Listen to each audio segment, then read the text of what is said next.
सभी दोस्तों का बहुत बहुत स्वागत है। दोस्तों, जैसे आप लोगों ने थंबनेल पे देखा, यह हरा फल टाइप 2 डायबिटीज का खतरा 23% तक कम कर सकता है। जी हाँ मित्रों, आज हम आपको एक ऐसे हरे फल के बारे में बताएंगे जो हरा फल साल भर में एक ही बार पाया जाता है और यह फल बरसात के दिनों में ही होता है। तो दोस्तों, इस फल को बरसात के दिनों में आप जरूर सेवन करिए। दोस्तों, धरती का सबसे शक्तिशाली सबसे अच्छा फल सेब है। सेब के बाद दूसरा नंबर आता है इस फल का। तो दोस्तों, यह फल कौन सा है, इनमें कौन कौन से गुण धर्म पाए जाते हैं, कब और कितनी मात्रा में आपको लेना है, ये सारी जानकारी आपसे शेयर करेंगे।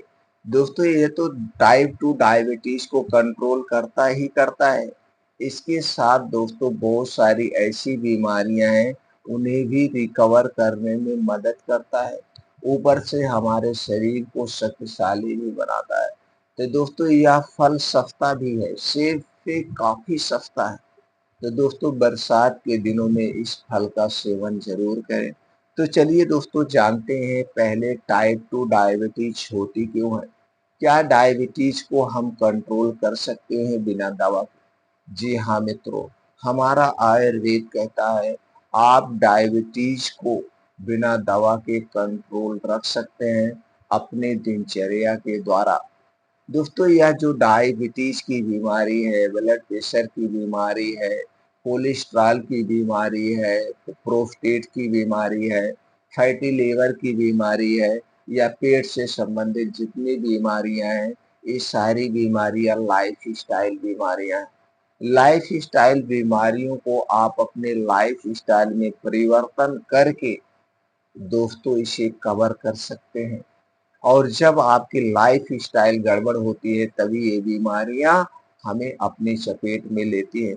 तो चलिए मित्रों, जानते हैं वो कौन सी दिनचर्या हमें रखना चाहिए, हमें लाइफ स्टाइल बीमारियों से दूर रहेंगे।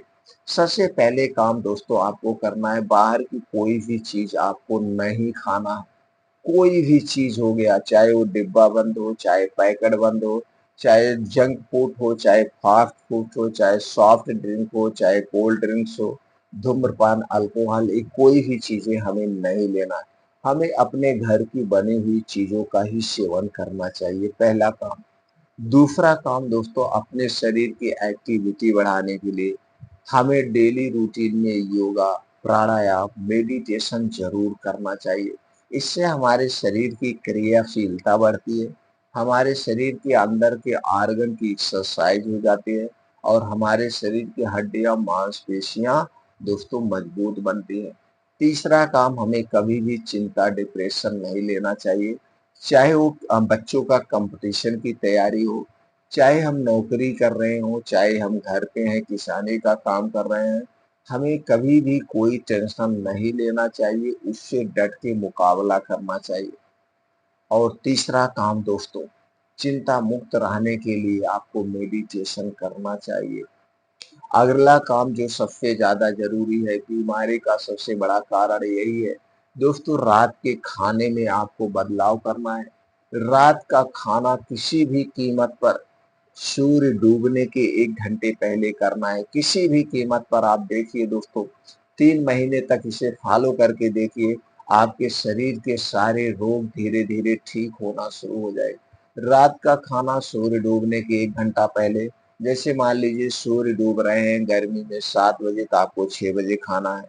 ठंडी में अगर सूर्यास्त हो रहा है 6 बजे, तो 5 बजे आपको खाना खा लेना है। यह खाना कैसे होगा? यह खाना एकदम हल्का सुपाच्य खाना होगा। रात के खाने में तली भुनी चीजें नहीं होंगी, रात के खाने में गरिष्ठ भोजन नहीं होगा, एकदम हल्का सुपाच्य। अगर कहा जाए तो दोस्तों रोटी और सब्जी ही हमें खाना है। यह रोटी सब्जी दोस्तों आधे पेट खाना है, इससे ज्यादा नहीं खाना है। अब दोस्तों, जब आप 6 बजे खाना खा लेंगे और सोने जाएंगे 10-11 बजे, तो जो आपने हल्का सा खाना खाया है, यह खाना आराम से डाइजेस्ट हो जाएगा, पच जाएगा।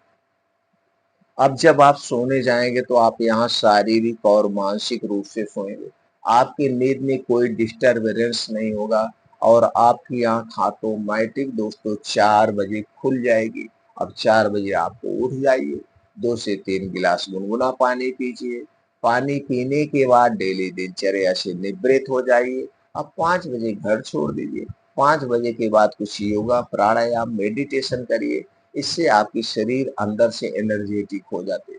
अब दोस्तों जो आप सूर्य डूबने के 1 घंटे पहले खाना खा रहे हैं, उसके 3 जबरदस्त फायदे, 3 जबरदस्त फायदे और दोस्तों फायदे आपको 3 महीने में रिजल्ट मिलना शुरू हो जाएगा। पहला सबसे जबरदस्त जो फायदा है, दोस्तों जब आप 6 बजे खाना खाते हैं, 10 बजे सोने जाते हैं तो खाना आपका पच गया। अब रात के समय में जो बीमारियां होती है, जैसे रात में पेट का फूलना, पेट में गैस का एसिडिटी का होना, रात में heart attack, paralysis, brain haemorrhage का अटैक आना, ये जो रात में बीमारियां होती हैं, सारी बीमारियां आपको कभी नहीं होगी भविष्य में। जिस दिन से आप फॉलो करना शुरू कर देंगे उसी दिन से फायदे मिलने शुरू हो जाएंगे। ये पहला जबरदस्त फायदा। दूसरा जबरदस्त फायदा, दोस्तों जब रात का खाना आप 6 बजे खाते हैं, जब रात का खाना 6 बजे खाते हैं और अगले दिन आप 10 से 11 बजे खाते हैं, तो यहाँ पे 16 घंटे का आपका उपवास हो रहा है। और जब आपका शरीर उपवास की कंडीशन में होता है, इस समय हमारे शरीर का टेम्परेचर 2 से 3 डिग्री सेल्सियस कम हो जाता है। और जब हमारे शरीर का टेम्परेचर कम हो जाता है, तो दोस्तों हमारा शरीर अपनी बीमारी को खुद ठीक करने लगता है। ये दूसरा फायदा है।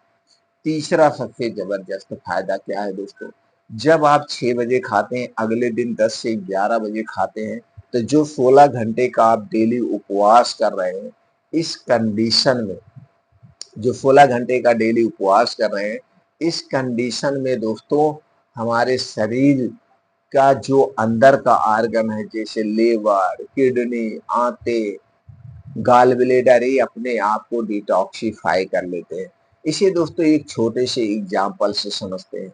अगर आपको अपने घर की साफ सफाई करना है, तो घर की साफ सफाई आप तभी कर सकते हैं जब घर के अंदर के सारे सामान को बाहर निकालेंगे। तो उसी तरह से जब हम खाना नहीं खा सकते हैं, हमारा अंदर का ऑर्गन सब खाली रहता है, तो दोस्तों अपनी साफ सफाई करते हैं, यानी डिटॉक्सिफाई का काम करते हैं। अब दोस्तों कुछ लोगों को एसिड बहुत ज्यादा बनता है, पेट में गैस एसिडिटी बनती है, तो 10-11 बजे तक वो नहीं रह पाते हैं।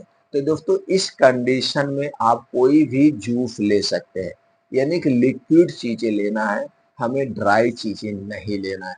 कोई भी चीज जूस आप ले सकते हैं, चाहे सेब का जूस आप ले सकते हैं या कोई काढ़ा बना सकते हैं। जैसे दोस्तों 1 से 1.5 गिलास पानी लीजिए, उसमें अदरक का 3 से 4 इंच का एक टुकड़ा डाल दीजिए, उसमें कुछ तुलसी की पत्ती और कुछ दालचीनी, हरी इलायची डाल के काढ़ा बना लीजिए। आप इस काढ़े को पी सकते हैं, तो भी आपका पेट हो जाएगा, या सादा पानी ही पी सकते हैं गुनगुना करके, या आप नींबू पानी पी सकते हैं। तो जूस में अगर पीना है तो सिर्फ सेब का जूस आप पी सकते हैं, नहीं तो दोस्तों कोई भी आप नींबू पानी ले सकते हैं या काढ़ा बना के पी सकते हैं। फिर आपको खाना 10 से 11 बजे वही खाना है। अगर ये डाइट अपनाते हैं, ये दिनचर्या अपनाते हैं और 3 महीने में आप देखिए आपके शरीर में कैसे बदलाव होगा। शुगर उगर सब नॉर्मल होती चली जाएगी। अब दोस्तों जो फल की बात हम कर रहे हैं, जो बारिश के दिनों में ही पाया जाता है, इस फल का नाम है दोस्तों नाशपत्ती। नाशपत्ती मार्केट में आना शुरू हो गई है और दोस्तों हमें इस समय सस्ती मिलती है।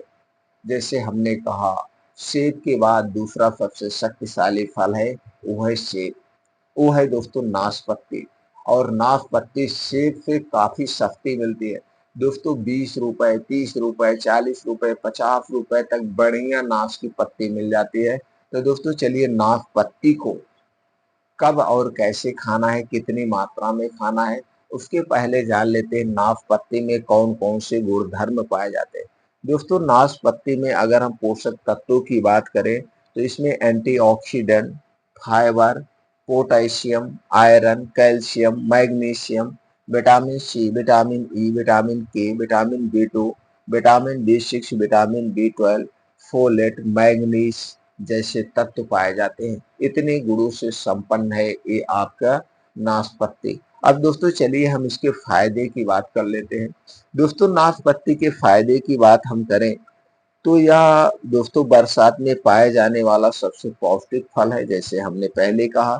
और दोस्तों साल भर में एक ही बार ये फल पाया जाता है, तो इसे खाने से चूकना नहीं चाहिए।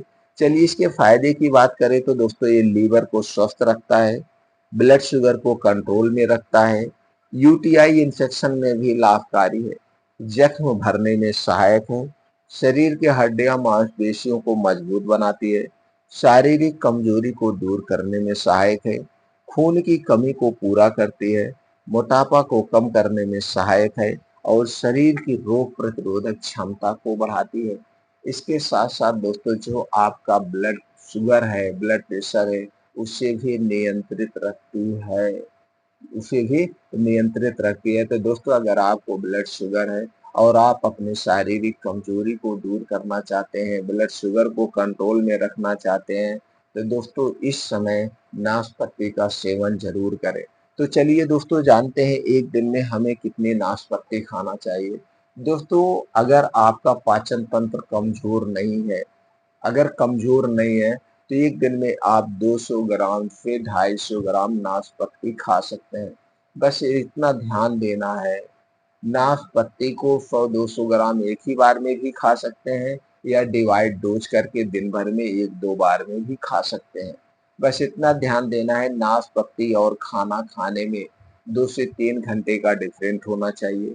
नाशपाती जब भी खाना उसके 1 घंटे पहले पानी नहीं पीना है और नाशपाती खाने के 2 घंटे बाद तक पानी नहीं पीना चाहिए। नाशपाती जब भी खाना इसे दिन में खाना, सूर्य डूबने के बाद नहीं खाना चाहिए।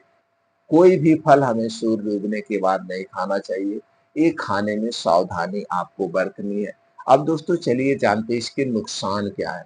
दोस्तों इसकी कोई नुकसान नहीं है अगर आप इसे कम मात्रा में लेते हैं। अगर हाई मात्रा में लेंगे तो दोस्तों गैस, कब्ज, एसिडिटी बढ़ सकती है क्योंकि यह एक सुपर फूड है। तो आपका पाचन तंत्र बहुत कमजोर है तो दोस्तों आप 150 ग्राम यानी एक ही नाशपाती खाइए, अधिक मात्रा में मत खाइए। तो ज़्यादा मात्रा में नहीं लेंगे तो इसके कोई नुकसान नहीं है। बस दोस्तों और उसके कोई नुकसान नहीं है। अब इससे संबंधित आपको और कोई जानकारी चाहिए तो दोस्तों कमेंट सेक्शन में आप हमसे पूछ सकते हैं। फिर मिलते हैं मित्रों अगले वीडियो में।